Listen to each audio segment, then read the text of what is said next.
Good afternoon, everyone, and thank you again for joining for today's National Arts Club at Home program. We are very delighted and honored to have Braden Crooks here today for a program about the red line and undesigning the red line. My name is Chin Dao, co-chair of the Architecture Committee. For those of you who are not familiar with the National Arts Club, we are a true 501c3 nonprofit with a mission to stimulate, foster, and promote public interest in the arts. Annually, the club offers more than 150 free programs to the public, including exhibitions, theatrical and musical performances, lectures, and readings. For more information about the National Arts Club, you can visit us at nationalartsclub.org or find us on Facebook, Instagram, and YouTube. If you have not done so, please look into our calendar for our next live event in the Grand Gallery at the National Arts Club, which will be about architectural representation through model making, which will be our last program of the season on June 11th at 7:30 p.m. On behalf of the President, the Board of Governors, and the Architecture Committee, it is my pleasure to welcome you to today's event. I think I will let the speaker speak for himself and give a little bit of background and not overextend this introduction. So without further ado, Braden Crooks.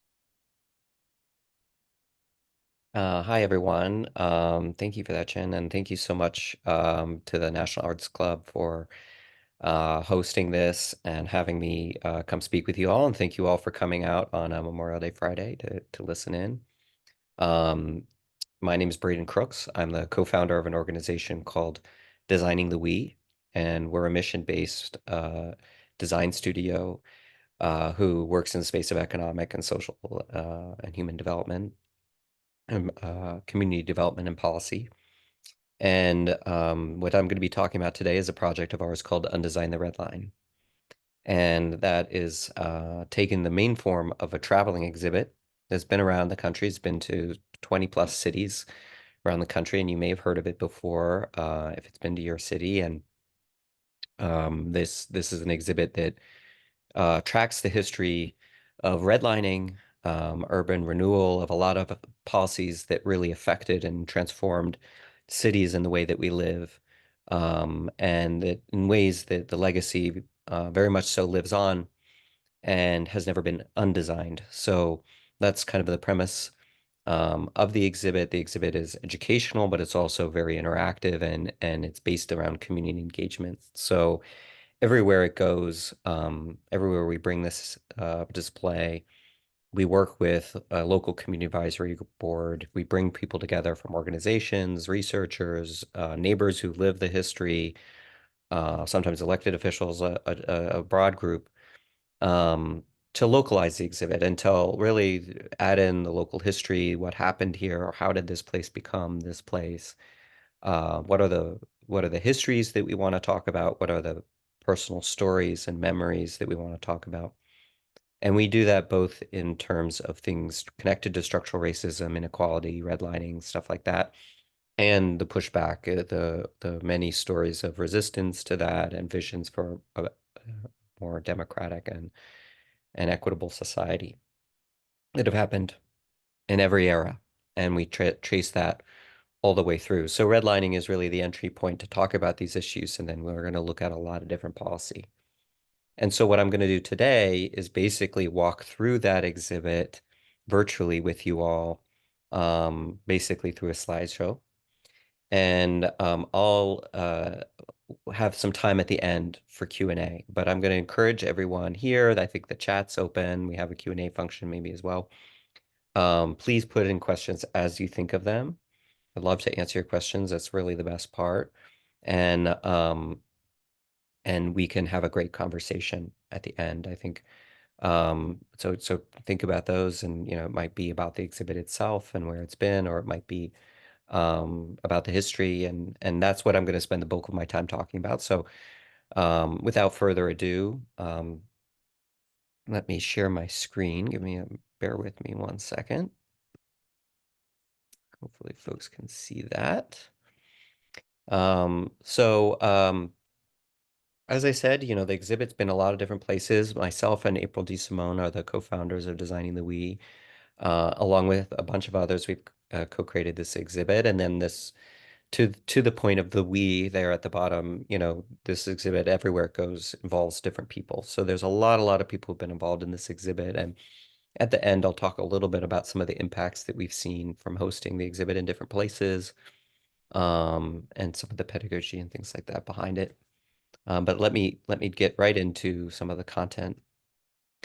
Here's, this exhibit has 5 sections, and the first being the introduction. What is redlining? And so let me zoom in a little bit here, and you see this is a redlining map of the Bronx. We always start with the Bronx because in New York, we actually launched the exhibit in the Bronx. April is the other co-founder, is from the South Bronx, from a red line neighborhood. And this is really also just a quintessential redlining map. And you take yourself back to the 1930s when this policy was getting created. It's really part of the New Deal, essentially. You have to, uh, we're in the wake of the Great Depression. There's also a foreclosure crisis, and the federal government is really swooping in to create all these systems and all these programs that were really the social safety net, the sort of social contract as we think of it today in many ways.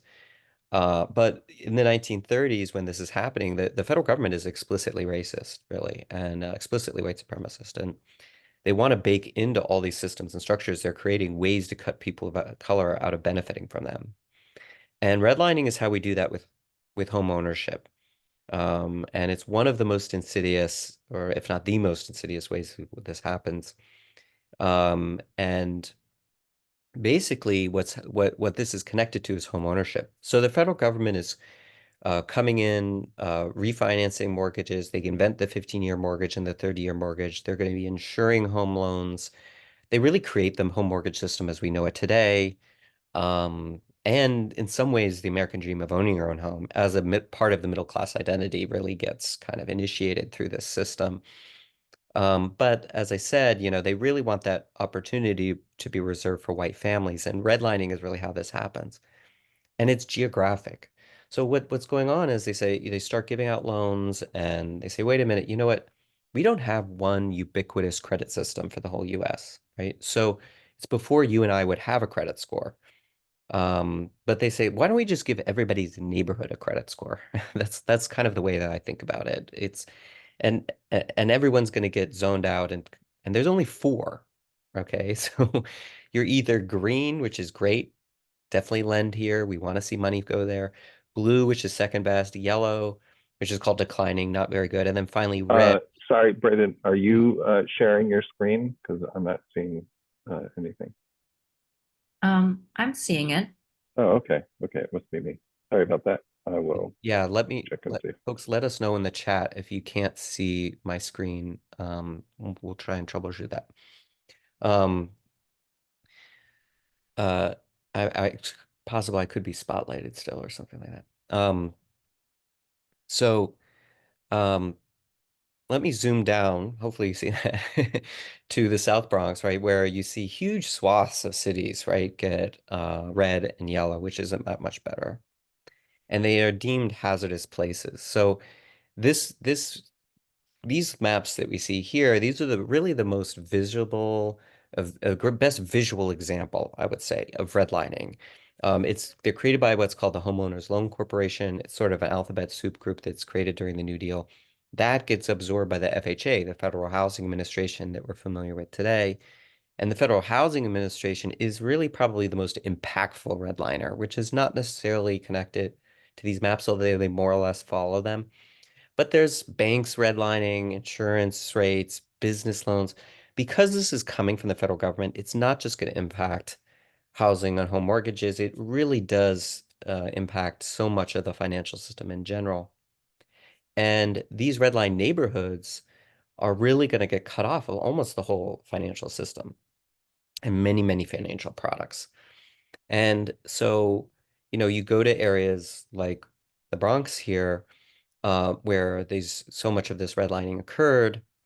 And, you know, you'll see over time, you have to imagine when these neighborhoods are redlined, they're not, they're far from, blighted, empty, abandoned places. These are full neighborhoods. These are neighborhoods with mom and pop businesses and local stores and full, busy streets, places I think that we would consider thriving today, but that nonetheless get deemed hazardous and are kind of slated for decline. And so in cities all across the country, there's 239 of these maps made. Let me actually, I'm going to zoom along. You can see this is the New York City region, but this is just one area. I mean, all over the country, basically every major city in the United States. Um, you know, this is going to deem, the haves and have-nots on the map, and these red areas are going to enter a cycle of decline and disinvestment, where it's harder to buy and sell properties, and property values decline. Businesses shutter. You see empty lots, abandoned buildings, all the hallmarks of a red line neighborhood that we might think of today, of disinvestment that happens over many, many decades. And the question is, of course, well, why do this, right? Why zone places on a map in such a way that you're really destining it for decline? And the answer is in the map. So one thing, I'm going to zoom back again, right? You see these, it's a little hard to see, but there's C9, C10, D7. These numbers correspond to what are called area descriptions. And the area descriptions are what I think of as the smoking gun, because they really put redlining and put, language to why is this red or why is this yellow. And we go over here. This is an area description, very typical for the entire country, but this one's for the Bronx, right? And you get down to line C there, and we'll zoom in, right? And you have detrimental influences, quote, Negro infiltration, right? So this is going to become the, uh, the language and the logic of why certain neighborhoods are going to become disinvested. It's about who is living there. So the federal government, is coming out and saying, not only are there hazardous people, we need to know where these hazardous people are, and where they're infiltrating or where they're invading. And they'll sometimes use that language of invasion. And that becomes synonymous with the decline and disinvestment of that area. And you can see, I'll zoom back out. We have, what some people call anti-blackness, this particular targeting of Black folks, even a line for this quote unquote Negro infiltration. And then, you have the whole real hierarchy and, put on display here, a racial hierarchy in America where they include new immigrant groups, Hispanic families, Asian families. At this point in time, new immigrant groups, which included Italian immigrants, Eastern European, Jewish people, all of whom the federal government is going to say in some way, shape, or form are hazardous. Now, certain groups and certain members, right, get to become white over time. Actually, these groups have tended to shift here and there, but if people of color and new immigrants sounds familiar as the targets, right, that is really what the targets are. And so this is really taking this idea of racial hierarchy in the United States and implementing it right into policy, right into geography, neighborhoods, finance, property, real estate, wealth, right? Money, all these systems get baked into and kind of intertwined through redlining and the many, many policies that are connected to it. And so, here's an era when in the 1930s, right, where we see written in black and white that sort of Jim Crow era racism. And mind you, right, while on the one hand, we're coloring some areas in red and calling them hazardous, other areas are going to be green, right? Well, what makes an area green is not just to say, yeah, this is where white folks are living, and that's why we want to see money go there, but also to say, here are areas, here are places that have restrictions on hazardous infiltration, meaning it's in the deeds of the house to say you can't sell this house to a Black family or an Asian family, or in the neighborhood covenant that says it's a whites only neighborhood. And the federal government says that's good. That's what we want to see, because by preserving racial homogeneity, you preserve property values. Now, I just want to point out, okay, as though it would matter, but I just want to point out they don't even really base that on anything. There isn't some data they're saying, oh, integrated neighborhoods have lower property values. And in fact, the Federal Reserve Bank in Chicago was able to show that in the era preceding redlining, integrated neighborhoods in America actually had on average slightly higher property values in many cases. But because of this system, right, it becomes a self-fulfilling prophecy, where now that it's implemented into policy, now that it's implemented into these huge systems, right, now race and real estate value is deeply, deeply connected. And so you zoom forward till today, right, and redlining is illegal first in the federal government, and then by the 1970s with the Community Reinvestment Act, which I'll talk about later, in banking. Right, but for decades, right, that is going on, crucial decades when we build the middle class in America. You know, this system is in place and the legacy is still here. You will still see different levels of investment for different neighborhoods. There's still many lawsuits around banks redlining even today that continues.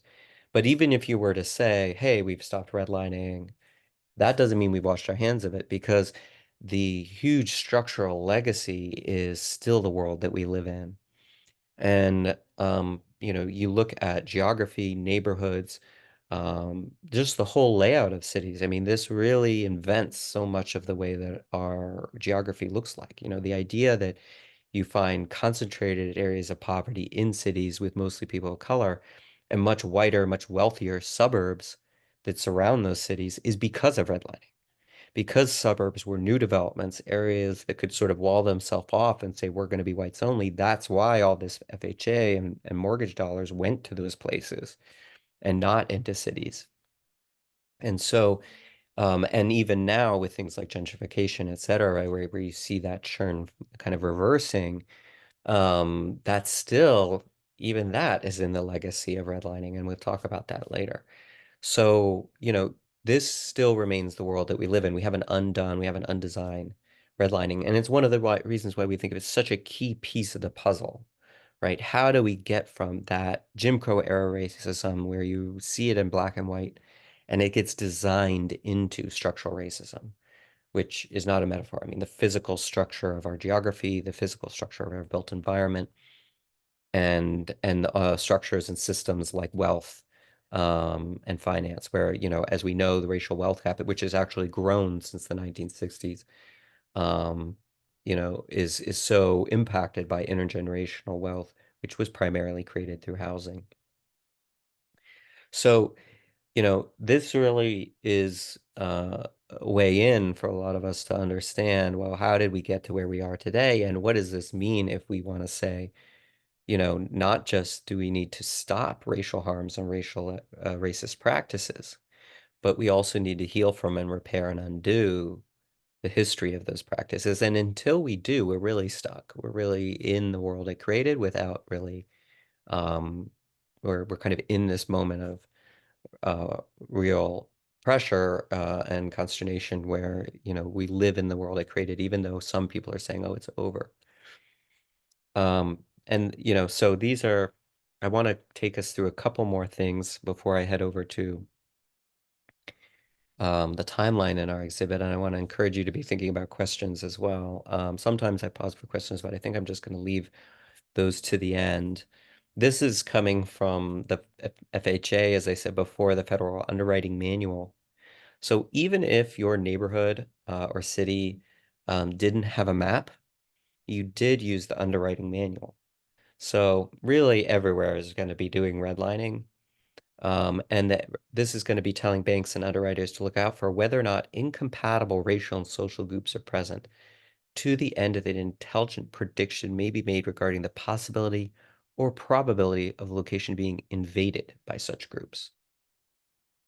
Okay, this is a language being used by the federal government. I mean, you know, and just to think about how insidious this was and how thorough in some sense they were with this idea of invasion. You may be familiar with the city of Detroit, and the geography of Detroit. You'll know that 8 Mile is this really infamous dividing line, is a street that divides black and white neighborhoods in Detroit. And in this era, a developer wanted to build a whites only, deed restricted whites only neighborhood on the white side of 8 Mile. And he went to the federal government and said, I'm going to have the deed restrictions. It's going to be whites only. Will the FHA underwrite these mortgages? And the FHA said, no, I'm sorry, we won't because you're too close to this dividing line. Meaning they're not worried Black folks are going to purchase homes. They're worried they might cross the street and walk into the neighborhood. And so the developer goes back to Detroit and builds a 6-foot high concrete wall down 8 Mile. Okay. And literally says, okay, hey, I've built the wall, no more invasion, right? So the FHA green lights that project. And that becomes, you know, that wall is still there. That becomes the geography of that city. So, you know, this legacy is really deep in terms of how our neighborhoods were shaped and how they look today in many, many ways. So that's coming from the federal government. Now, what about the private real estate industry, right? So, private real estate industry, okay, is in many ways originating a lot of these ideas, which shouldn't surprise us, and then that's getting implemented into policy. And the next paragraph I'll show you, this comes from before the policy did, but it came in real estate textbooks. So this says, the colored people certainly have a right to life, liberty, and the pursuit of happiness, but they must recognize the economic disturbance which their presence in a white neighborhood causes, and forgo their desire to split off from the established district where the rest of their race lives. Okay.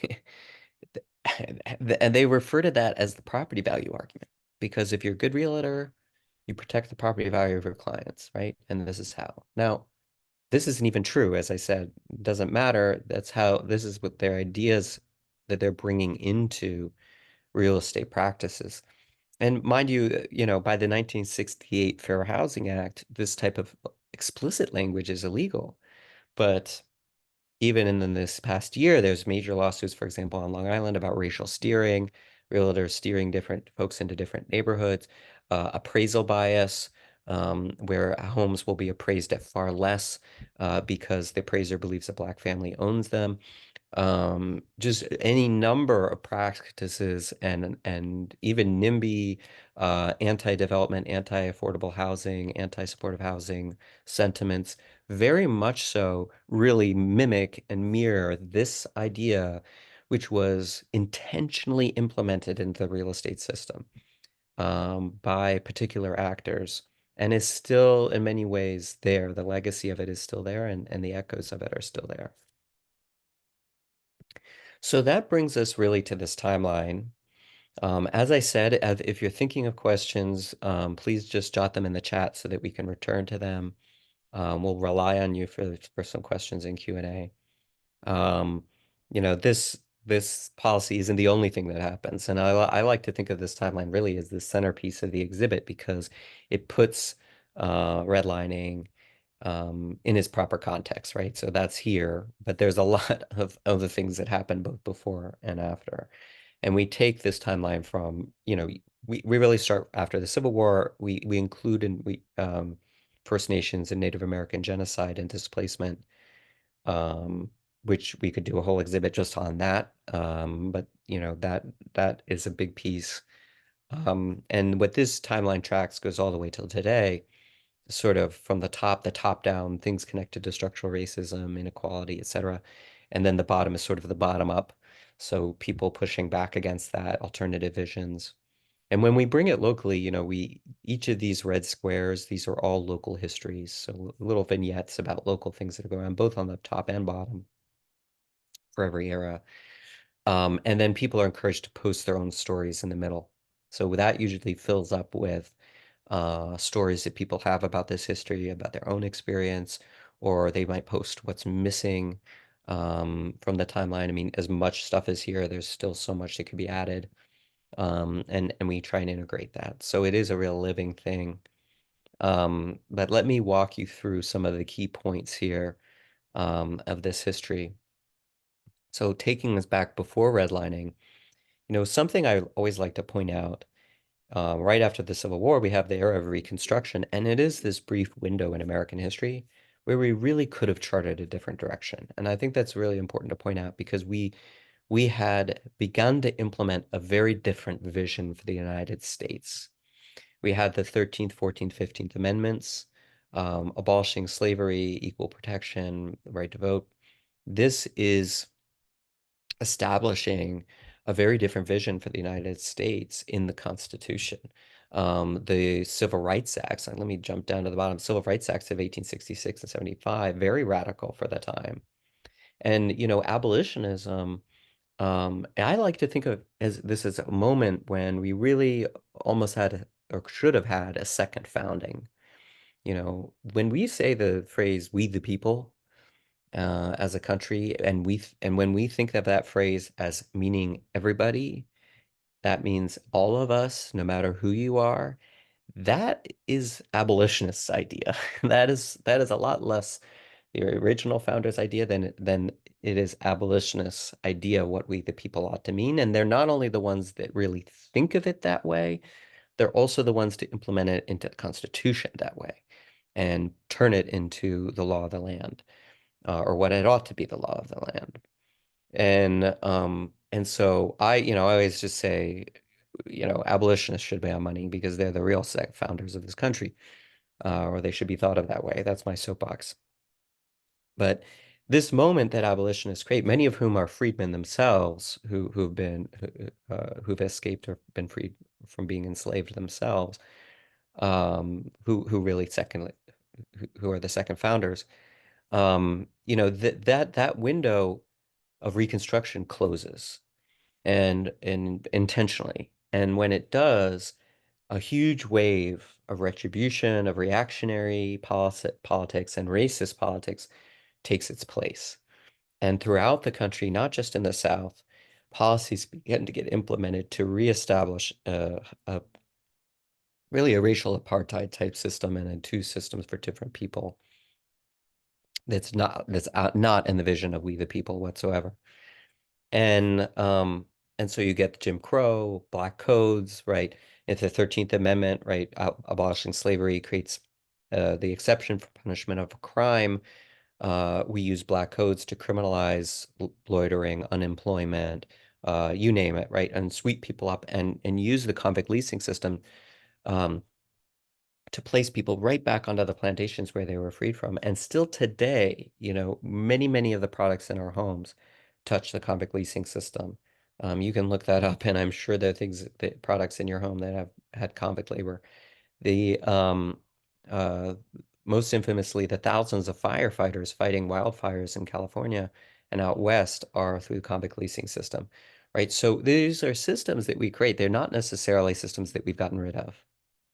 And they, you have these deeply racist laws and legal systems.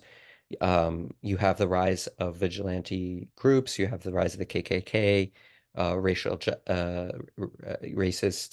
white supremacist groups, which are racial terror and terrorism, where it's just horrific, horrific violence throughout the country, not just in the South. We had this exhibit in Los Angeles, and the LA Eagle, which was an African American newspaper there in 1919, leaked the roster of KKK members in Los Angeles and found that over a quarter of elected officials in Los Angeles were on that list, including the chief of police. Right. So this is hardly something that is limited to the Deep South. It is really throughout the country. Then you have things like scientific racism, eugenics, pseudoscience around white supremacy being incubated at Harvard and Princeton and in our biggest intellectual centers in America.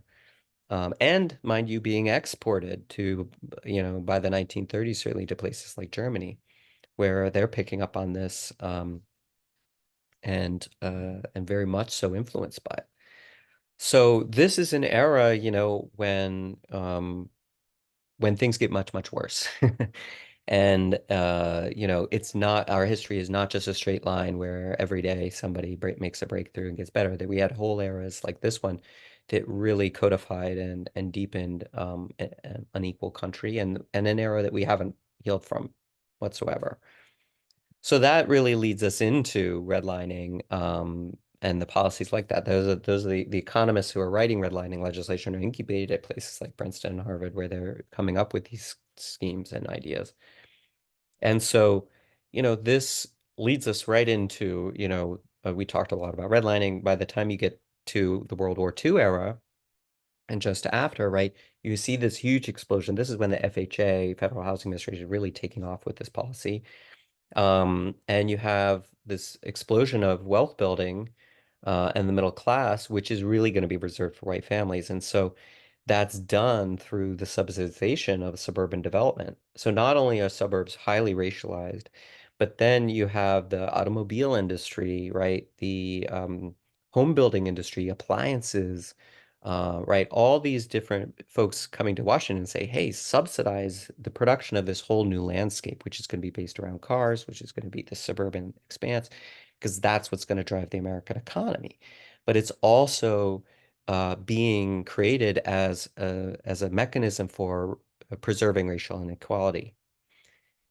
Because as you get through this early civil rights era and you see the colors only, whites only signs coming down, this much more insidious residential segregation is actually getting much more worse. So residential segregation, which had existed, gets worse through the redlining era and becomes by the 1970s and 80s things what we think of as hyper-segregation. It's gotten a little better since then, but not much. But that happens through things like blockbusting. So you see blockbusting there, and what is that? Well, real estate speculators now realize, hey, we can make money through race and real estate, flipping real estate. So what they'll do is they'll go into an urban neighborhood that's predominantly white in the city, and they'll flip a house to a black family, let's say, or even just hire a black woman to push a baby cart around the neighborhood and call white families 2 or 3 times a day, knock on their doors and say, hey, black folks are moving in or new immigrants are moving in. And so you better sell your house now to me at a loss, or I'll come back next week, offer you 20% less. And so there'll be these panic sales. The real estate speculator will buy that house for, let's say, $1,000, flip it to a black family for 3,000, triple their money. Or they'll split it up and turn it into slum rentals and make money that way. And then they'll flip the white family to a house in the suburbs, right? And they're getting these great FHA loans and GI Bill loans, and so they're okay, and they're buying a house out there.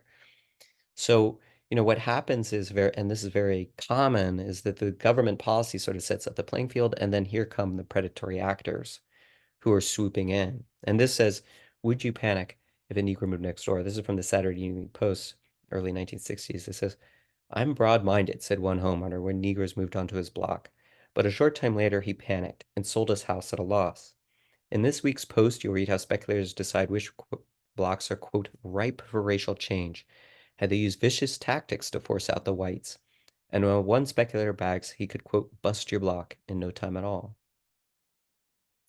And so, I always like to read this because on one hand, you could switch a handful of these words and get to some of the tactics you see in gentrifying neighborhoods where predatory speculators are buying property and just doing this in the reverse. And then on the other hand, this is really the key piece of, a lot of the narrative around suburban development in the United States was it was more attractive. People just wanted to move out there. And there's some truth to that, but actually a lot of people, and maybe perhaps the majority, were busted out of neighborhoods through this racialized process. And the idea of transferring the American landscape into a car-dependent landscape was very much so intertwined with producing a racial homogeneity. And so, as I said earlier, right, this is in the era of desegregation beginning up. You have Brown versus Board of Education, 54. Okay, but we've gone to many school districts around the country that are more segregated today than they were in the 1950s. And that's because of this residential segregation. And then you find, property values, right? School district boundaries, all these things, all these systems which layer onto and superimpose onto the systems of like redlining. And I wish I could spend more time talking about all these movements at the bottom of this timeline, but I just don't have the time, but they definitely should get their due as well for shaping America. So let me jump right back for one last piece of this. So while all these dollars are going into the production of the suburban landscape from the federal government, what do cities get? Well, they get urban renewal, slum clearance, right? And so now we're going to say, hey, we have these slums. We don't know why. Of course, we're not going to ask that question. But the answer is we need to bulldoze these neighborhoods, right? So they will come through and just knock down huge portions of the city. 70% of the people displaced are people of color, to build sometimes public housing, sometimes stadiums, public works, and of course highways, which are going to bust through neighborhoods, getting people in and out of the suburbs, but creates huge new waves of disinvestment and huge new ways of displacement. And can't be overstated just how devastating and impactful this was on so many neighborhoods, just obliterated whole areas. I mean, a lot of this urban renewal policy was basically used, a lot of activists referred to it as Negro removal because it was basically used to destroy what was, in many cases, the black downtowns of cities. You know, we worked, for example, in Trenton. Trenton had a second downtown, basically, which was the black downtown of Trenton, which they just bulldozed. And they never built anything, actually. They promised this sort of Jetsons-looking city, just never got built. And so that place was a field for the longest time, until slowly it filled in with car lots and things like that, and the impound lot and the court. And so, you know, this is an era in which we double down on the disinvestment and destruction of so many urban neighborhoods. And so this is leading right into urban decay, capital flight. So now, right, you know, mind you, you saw with New York, and it's the same all around the country, huge swaths of cities get red and yellow. So not only is this impacting those neighborhoods, but it's impacting the whole city. Cities are hemorrhaging cash. I mean, they're losing their tax base, losing property taxes. And you know, there's this flight of blue collar manufacturing jobs, inevitably white collar jobs as well. And this is really taking an impact on the public and public services in cities. Now, one of the first places to get really heavily impacted, and certainly not the only, was New York City, where they almost go bankrupt. And in response to this, we have the first sort of neoliberal, the first sort of austerity type politics arise in the United States, where we say, you know, hey, look, we don't have enough money for the whole city anymore. So we're going to do this thing called planned shrinkage, where we're going to say, hey, look, some parts of the city are dying, read redline neighborhoods, and some parts of the city are quote unquote healthy, read areas that didn't get redlined, right? And so we're going to cut off and we're going to sacrifice our dying neighborhoods from public resources to save our money for these healthy areas. And so in places like the South Bronx, Bushwick, Brooklyn, Brownsville, Harlem, right, they're going to begin cutting off public services. And this has happened throughout the country explicitly, implicitly, even as recently as in Detroit, after it almost went bankrupt, right? To say, you know, this is just, we're going to shrink the city. Mind you, people are still living in these neighborhoods. And so you'll find, you know, parks, libraries, schools, trash pickup, street maintenance, all get cut. Trash literally starts piling up in neighborhoods where trash trucks aren't coming. And actually the very first thing that they cut in New York is going to be fire departments. And everywhere this happens is going to burn. And so now, you know, we've taken all this financial disinvestment. We've had urban renewal, and that's ongoing. Then we are taking this public disinvestment, public dollars away, and it physically destroys the city. I mean, families are burnt out, displaced, moved around, evicted. Communities are torn apart that used to be tight-knit. There are places in the South Bronx where 80% the built environment burns to the ground in a period of about 10 years. You know, but this is not just in New York. I mean, all throughout the country, places burn. And from from landlords burning buildings to get insurance money out. Nobody's fixed a fire hydrant, so a kitchen fire burns the block down. To uprisings and riots that happened, but that don't become a moment of reckoning where we need to reinvest in these neighborhoods, but become just another moment where the powers that be take the advantage to disinvest. And so, you just have enormous impact. I mean, it cannot be overstated just how devastating for human people these policies are and the outcomes of them are and the trauma involved in that. And you have a rise of epidemics in this era. So you see epidemic fires, epidemic abandonment, epidemic unemployment. You get the nation's first heroin epidemic, right? So we've gone through the opioid epidemic, and people call deaths of despair, right? Suicides, overdoses. What about despair in this era, right? No, we're going to refer to the heroin epidemic not as a public health crisis, but as a criminal crisis. And then that's going to lead into the HIV/AIDS epidemic. You get the crack epidemic, right? So all these things really tremendously impact the social fabric, the ability to live as a human being. And so this is an era where you see the pushback really and the anger really intensify. So you have the uprisings and riots throughout the country, certainly in 68, but in many, many circumstances. Those are moments when just the anger from just all the many, many ways in which people are disenfranchised boils to the top.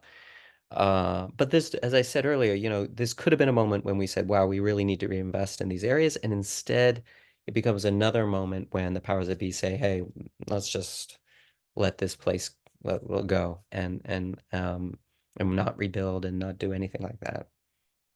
But you do get this pushback to say, hey, we're in a crisis, and the answer is to rebuild our communities. And this is really coming from the ground up in communities throughout this country. You got the Black Panthers and the Young Lords who do clean sweep days to clean up trash the city won't clean up. They invent free school lunches. They invent a lot of public health care programs. Really, they create community organizing the way that we think of it today. You get a lot of community organizing, community gardens, churches getting involved. You get this advocacy for the Community Reinvestment Act. Really, the only piece of legislation to address redlining or try to drive banks to reinvest into redline neighborhoods. So you get this push from the ground up to say, hey, we're in a crisis. And the answer is let's reinvest, let's rebuild community. And this is coming from across broad strokes. But from the top down, you get a very, very different response, which is to say, no, the answer is we need to crack down, right? And this is coming from all sides of the aisle, and there is a violence epidemic, but the answer is not why. It's just we need to get tough. And you get through the Reagan era, Nixon and the war on drugs, right? Through Reagan, through all the way through Clinton era, which is to say, by getting tough, by cracking down on these crimes, we'll bring our neighborhoods back to normal. That's how we're going to do it. And so you see things like broken windows policing, which is to say, by cracking down on vandalism and small crimes and all this stuff, clean up the streets, right? That's how we're going to bring our neighborhood back to normal. And my question would be, well, why are the windows broken? Right? Well, we're not going to say, oh, the windows are broken because of this huge history of structural racism that goes all the way back to redlining. No, it's criminals and vandals and drug dealers, and it's their fault. And by cracking down on them, we're going to solve this problem. And in some ways, that leads us right up to where we are today, where mass incarceration, policing, these crises are going on, and in some ways are the solution to the history of redlining that America comes up with. And that paves the way, right, for investment to return. So now that we do the cleaning up of neighborhoods, you see investment pouring back into many, many red line neighborhoods across the country. That is driven, always like to foreground, is driven by national real estate investment trusts, international dollars, these big investment pushes and speculators, and things like gentrification is a tool in that process of reinvestment, as opposed to really the driver, it's the tool. And in many ways, the way blockbusting was once a tool as well. And so now we have these new crises of affordability in so many of our cities, One, because of gentrification, two, because of a lack of housing. So the mirror image of redline neighborhoods, redline neighborhoods are some of the most real estate speculated in the country, or they are the most, because when property is artificially devalued, as it was with redlining, it can be flipped for more, right? You can make more profit because it's artificially low. And so that's why a lot of speculation happens in redline neighborhoods. On the other side of that, you have green areas, suburban areas, which have been desirable for a very long time, but that, after the 68 Fair Housing Act, you see this huge explosion in zoning law. You see this huge explosion in setback requirements and square footage requirements and all these things that preserve single family home zoning, which had existed before that, but really explode after you can't explicitly exclude people from these areas. Now, we're preserving areas as whiter and wealthier largely through all these minutia of zoning, et cetera, that prevent more new and affordable housing. And so now we have, on the one hand, urban areas gentrifying, and on the other hand, a housing shortage, and which is driving a tremendous affordability crisis throughout this country, and all kind of undergirding that real estate speculation system. So, that's exploiting it. So, that really, so much of the things that we see throughout our country, especially when it comes to housing, you can tie right back to redlining. And so this is where I'm going to leave off, we kind of leave off on this question mark to say, what do we here in this room, and, we as a country, what are we doing to to undo this history? I always say, it's not enough to say we stop. We're just not going to do it, right? There isn't really a neutral here. We're so often either reproducing these same outcomes, um, or we're undoing them. There isn't really a neutral ground. And so, when you look at this history, there's many lessons that come out of it. One, it's very obvious, but it has to be said, which is this disenfranchisement's happening again and again and again, right? It's not something that happened once or in the past. Two, I always like to point out so many of the crises of one era really arise from the quote unquote solutions of an era prior, right? So slum clearance is our urban policy solution to the slum, quote unquote, slum crisis. And planned shrinkage is our answer to the budget crisis. And in many ways, mass incarceration, things like that become an answer to all the things that come out of this. But what in each case, what are these planners, what are these policymakers not doing there? No one's looking at along this timeline is looking at this timeline. No one's asking, how did we get here? What is the deeper history to this? What is the real reason? And then they're often intentionally creating, sometimes unintentionally, but most often intentionally, collateral consequences for the same groups of people over and over and over again. And then finally, hardly ever, if ever, are we involving people who are closest to these crises in the solution making, right? I always say if we had a more democratic system for how our neighborhoods look, we would see a lot more solutions like what's on the bottom of this timeline, and a lot fewer like what's on the top. The last little anecdote I'll give, we've done a lot of work in Baltimore where people are always saying to us, hey, we want more programs for young people. We want school programs and job programs, and we really want to invest in our young people. And that's great. But if you look over the history of Baltimore, 40, 50 years, Baltimore's invested in the state and all that, just under $1 billion in programs for young people. Sounds like a lot until you realize they've spent over the same period 9 billion on juvenile detention. So do we think people in neighborhoods in Baltimore are like, we want a 9-to-1 ratio? No. So how's that decision being made? How are those priorities getting made? And what would Baltimore look like if that was reversed over the past 40 years? So that becomes a really crucial point when you talk about undesigning, or who's making the decisions. How are we really envisioning our places, both in terms of the built environment to be more equitable and the policy. So I'm going to end there. I see there's some things in the chat. I'll stop my share. And I'm happy to take some questions.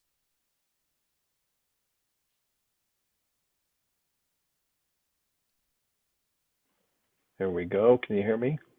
Yes. Great. Thank you so much.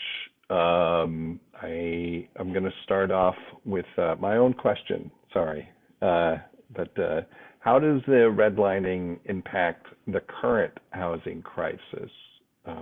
You know, you're talking about, you know, what do we do if we just stop? What is the sort of unredlining, or does it have an impact, and is there like a direct Hmm. impact? Yeah, so some of the things I was just hitting there at the end is correlated to that. So, um, on the one hand, you know, for many, many families, right, who get cut out of the wealth building that homeownership offered, especially in that era, you know, starting in the post-World War II, especially through, you know, the 60s, 70s. But by the time you get to the Fair Housing Act in 68 and the Community Reinvestment Act in the 70s, and by the time they're really being implemented, which is like a decade later, we've created the middle class. By the 80s, the middle class is shrinking. So many families, um, you know, when you look at intergenerational wealth and the ability to buy a home, that's when we really establish that. Because the average, I think something like 80% of first-time home buyers today get help from family, friends and family. So that's the system. The system is your parents have some money. But Right. uh if you don't have access to that, how do you get into this market? And so what used to be a real mechanism for upward mobility, which was home ownership, and it's actually now become more of a barrier to economic mobility because on the one hand, um, you have this now intergenerational legacies. And then on the other hand of that, you have housing values which have risen at something like 6 times the rate of inflation since that. So, right, that's really bad. We all know, we all experience just how unaffordable housing is, particularly in markets that are high opportunity markets, markets where most people's jobs are. So if you want a job, how do you get a house? And if you want to find a affordable house, where's the jobs? And so, you know, in those markets especially, that's the median. I mean, in some markets it's so much more than that. Um, and so the just the ability to access homeownership where, you know, rent rates are obviously very, very high, but homeownership being the classic American way that people built intergenerational wealth, it has really become unaffordable. And one of the key ways that that's happened is one, the mortgage system itself, which is sort of turn homes into a financial asset, and you could really go down a rabbit hole there. But also the lack of new and affordable housing, particularly in areas that have been high opportunity and desirable for a long time.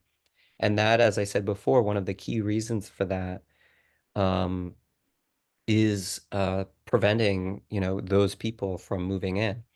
You saw this, New York State, um, you know, is pushing to create more transit-oriented development, more denser, you know, and really, I think livable, walkable, wonderful communities that seem very desirable to me in and around transit, for example, on Long Island. Um, but there was huge pushback against that. And that policy last year failed because of the amount of pushback. And so much of the language that you see from opponents, you know, to this type of new and affordable development, um, are mimicking in many ways the language, this historic language, if not with, you know, slightly less explicit. And you just see that across the country. So in attitudes, it's there, and in the structural systems, geography, wealth, things like that. Got you. And I think a follow-up question on that was from Karen Frank, where she was asking about welfare systems to single mothers so that husbands and fathers can live with their families. Hmm. Yeah, I mean, one other piece to this is kind of the many, many ways in which important programs, which, you know, uh, which, you know, people need, but that sort of ameliorate symptoms without going deeper to root causes. And I think that wealth is a real root cause.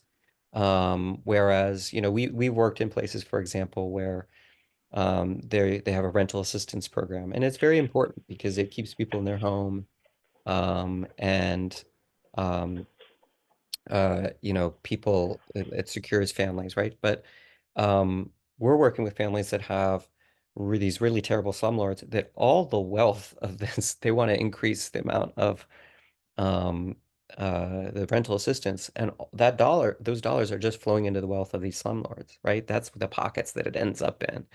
And we're like, wouldn't it be great if we could have community land trusts, if we could have community ownership models, if we could have co-ops, if we could have affordable, where all this public dollars is really going into rebuilding wealth that got destroyed, and something that's more equitable.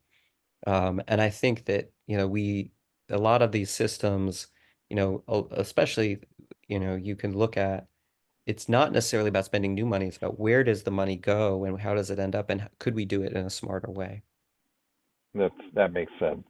I think you're saying like the fact that they weren't able to create that generational wealth, we have to reverse that with home ownership so that it can at least increase Yeah. I in mean, the you can, future. and there's a lot of innovative ideas around that too. It's not just, I mean, home ownership is, I think, very important, but Mhm. community wealth building, community investment funds, there's all kinds of really wonderful projects happening around the country, in economic development and things like that that involve community wealth. And so I think I want to highlight their work. I mean, I could certainly talk more about it, but Well, actually, that gets into the next uh-oh, may have lost you.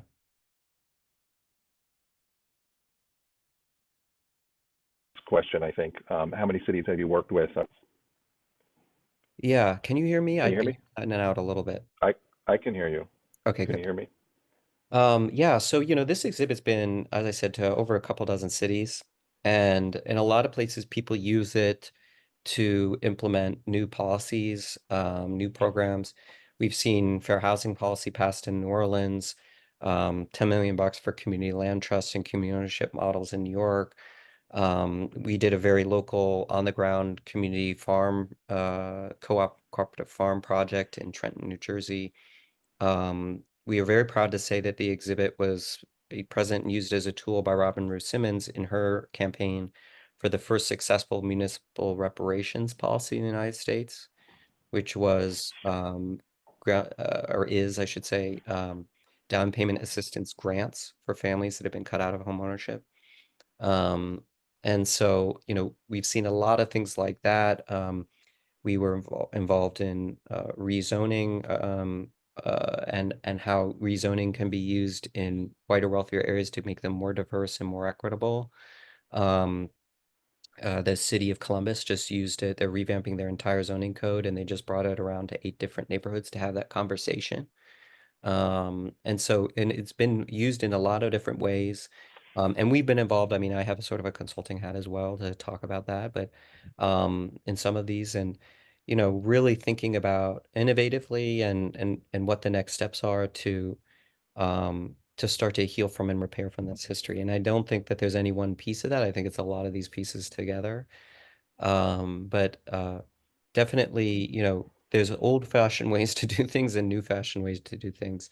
We were talking recently with this group is doing a community-owned grocery store, and this is in a place that's historically what they call food desert or food apartheid, right? And historically, when you look at economic development and community development, um, well, the way that that would work was through a public-private partnership, where the city, maybe some federal dollars, HUD, would come in and subsidize a corporate grocery chain to build a grocery store or implement a grocery store there. And it could be, whatever chain.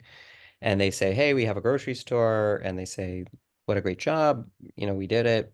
But really, what are we getting out of this? They'll have a few minimum wage jobs. They'll say that's job creation.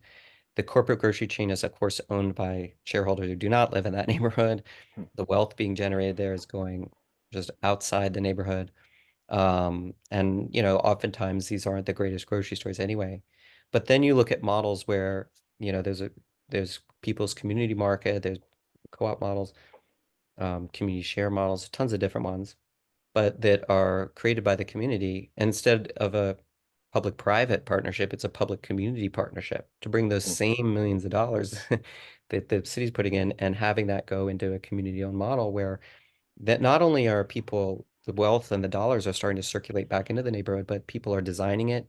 They're creating food programs for kids. They're creating really innovative facilities. They're buying from local farms in the region and starting to create a ripple effect outward, right? And so that's a project that's a lot more innovative, that's a lot more um, equitable and sustainable in many ways. But it's a project that takes a lot more. So one of the things that I'll just say about that is that they're bringing in pro bono designers like us, right, to help create the programs. They're working with volunteers to knock on people's doors. So we the infrastructure to get that project down the pipeline is just not as robust in our neighborhoods. It's not something we've invested in historically. But if we really had that kind of real ground up infrastructure, we could do the grocery store and we could do the next project and the next project and the next project in a way that I think would be transformative for many places. So I think, when you look at this, what do we need? We really need these new ground up systems. And I think we come from a design perspective. I mean, Mm. it's rooted in this history, but it's also, optimistic and forward looking and exciting in many ways for neighborhoods. Great. Yeah, I think it kind of leads into this next question from V to Francis.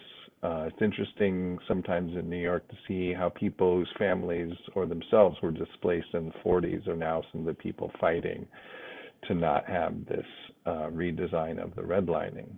Mhm. Do you think there's a point where we see this being embraced in the next 10 years or sooner? Hopefully sooner? Yeah, hopefully sooner. I mean, one of the most maddening aspects of this history is just how often this history repeats itself, and how folks who maybe in one era were on one end switch to the other in a different era. Mm. We've definitely seen that, especially with new immigrant groups. But you know, right now there is a movement around new and affordable housing. I think that there's good ways to do that and bad ways to do that for sure. That's a nuanced conversation about building new housing, but we certainly do need to build new and affordable housing.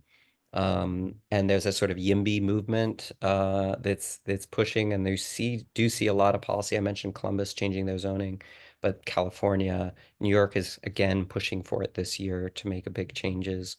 And that I think is something that we're seeing right now throughout the country, and we'll hopefully see um, over the next 10 years.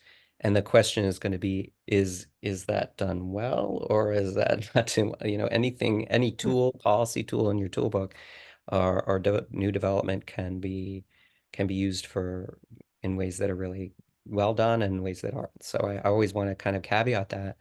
And but I think that there are moves to do that, and I think that slowly people are coming around to the fact that a lot of these voices that have been the squeaky wheels on not on wanting to stop a lot of this type of projects, and I mentioned Long Island, are starting to get drowned out more and more. But we need everyone on this call, right, to and Hmm. to tell their friends and family, like, hey, how do we really have this conversation and bring the history to light?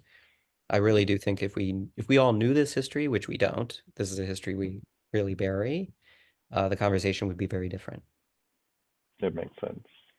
I think I'll follow up with one last question. We are a little bit over on time. Thank you, everyone, for joining us today, and please do contribute how you can. I think you see. I just really know mostly New York City in particular, but you see there is like new infill home ownership type programs that they're set up actually as co-ops, and they provide a lot of assistance for down payments and mortgages into the co-op system. But I think it's just really not at a scale that's big enough to really make a big impact. What do you see as being something that would make it at a larger scale in terms of home ownership? Yeah, that's a great question. I do think we need to align federal policy in a way that legitimizes and kind of scales these models. I think to your point, we've kind of piloted it all. A lot of people are like, we'll do another pilot. I'm like, I'm not sure if we need another pilot because there's so many great examples around the country of people doing really innovative projects and, um, and financing them in innovative ways to build wealth in with the community, you name it. And I've worked on some of them, and I could talk all day about it. We're nearing the 50, I think it's 50. Yeah, 50th anniversary of the Community Reinvestment Act. It is the only piece of legislation, as I said, to address the history of redlining. And it has driven investment in many cases back into redline neighborhoods, but it hasn't resolved the wealth gap, racial wealth gap, right? Which is still with us, and actually has grown. In many cases, it's kind of invested in redline neighborhoods, sometimes at the expense of redline people. So I think if we took the advantage of in the coming couple of years of the 50th anniversary, say, what would a new Community Investment Act look like?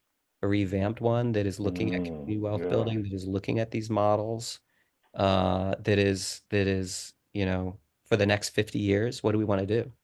How do we want it? What do we want the impact to be? So that would be my wish. I'm putting that out there. Yeah, that's great. That's great. Really taking a look at how it could be revamped.